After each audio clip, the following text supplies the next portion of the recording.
கண்டால் சிட்டுக்குருவி தொள்ளும் கண்ணுக்குள்ளே கட்டுக்கதைகள் சொல்லும்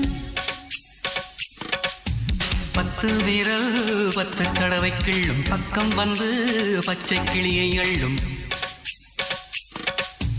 ராகங்களை கூறும் நல்ல ரசிகனையா நீதான் விரும்பும் ராகம் எந்த நாளிலுமே நீதான் உன்னுடைய வேலைகளும் காட்டுகின்ற வேலைகளும் சின்ன பொண்ணுக்கு செல்ல கண்ணுக்கு ரொம்ப பிடிக்கும் சில்லென சில்லென நீர்த்துளிப்பட்டு மெல்லென மெல்லென கை விரல் தொட்டு மெல்லிய மெல்லிய மல்லிகை முட்டு சொல்லுது சொல்லுது மெல்லிசை மிட்டு தொட்டத தொட்டு மத்தத விட்டு தட்டட்டுமா வெக்கத்தை விட்டு சிக்கன